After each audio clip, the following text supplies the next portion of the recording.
আসসালামু আলাইকুম রহমতুল্লাহ। সম্মানিত দর্শক শ্রোতা, কৃষি কথা ইউটিউব চ্যানেলে আপনাদের সবাইকে স্বাগতম। সম্মানিত দর্শক, আজকে আমরা দেখাবো কিভাবে চায়না পদ্ম ফুলের বীজ থেকে চারা তৈরি করতে হয়, বিস্তারিত পদ্ধতি সম্পর্কে আলোচনা করব। আপনাদের অনেকেরই বিভিন্ন ধরনের প্রশ্ন থাকে আমাদের কাছে, পদ্ম ফুলের বীজ থেকে কিভাবে চারা তৈরি করব, পানি কতদিন পর পর পরিষ্কার করব, বীজটাকে মাটিতে রোপণ করবো নাকি শুধুমাত্র পানিতে দিলেই হবে, বিস্তারিত নানান ধরনের প্রশ্ন আপনাদের থাকে। আপনাদের এই প্রশ্নগুলোর উত্তরই ভিডিওতে দেওয়ার চেষ্টা করব।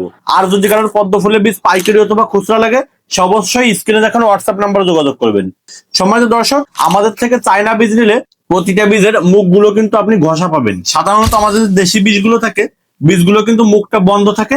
এই মুখটা দেয়ালে অথবা সিরিজ কাগজে ঘষিয়ে নেওয়ার পরে কিন্তু বীজটা রোপণের উপযুক্ত হয়। আর আমাদের বীজগুলো কিন্তু প্রত্যেকটা বীজের দেখেন, এই যে বস্তায় বীজ আছে, এখানে মিনিমাম 10,000 পিস বীজ আছে পদ্ম ফুলের বীজ আমার কাছে বাটিতে আছে।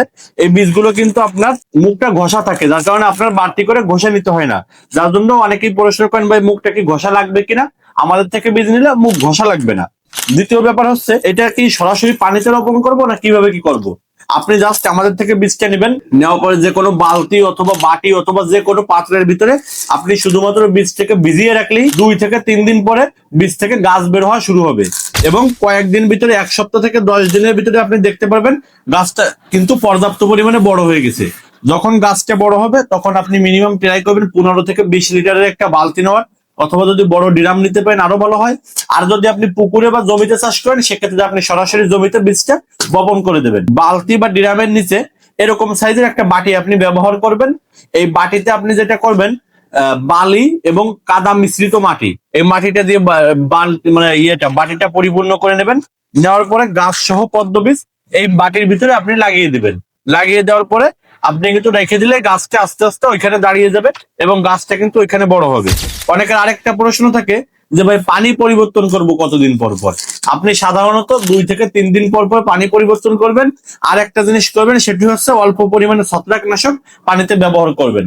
তাহলে কি হবে, অনেকে বলে যে ভাই ছাদে বা টবে পদ্ম বীজ লাগালে বা পদ্ম গাছ লাগানোর জন্য যে পানি থাকে, এই পানিতে জলাবদ্ধতা সৃষ্টি হয়ে ডেঙ্গু বা বিভিন্ন রোগবাহিত মশার আক্রমণ হতে পারে বা মশার উপদ্রব হতে পারে।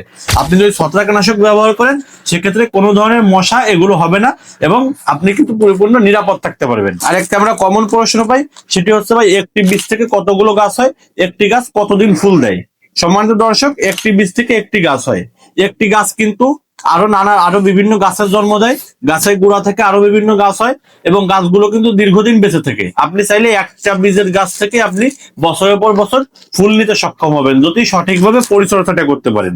আরেকটা জিনিস হচ্ছে, আপনারা প্রশ্ন করেন যে ফুল ফোটে কতদিন পরে? আমাদের এই চাইনা যে পদ্ম বীজটা আছে, আমি নিজে ইম্পোর্ট করি।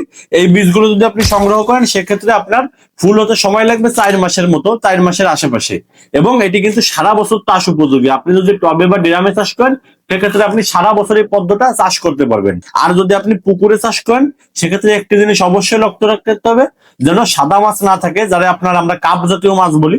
এই মাছগুলো কিন্তু এই পদ্ম ফুলের গাছ হওয়ার সঙ্গে সঙ্গে খেয়ে ফেলে।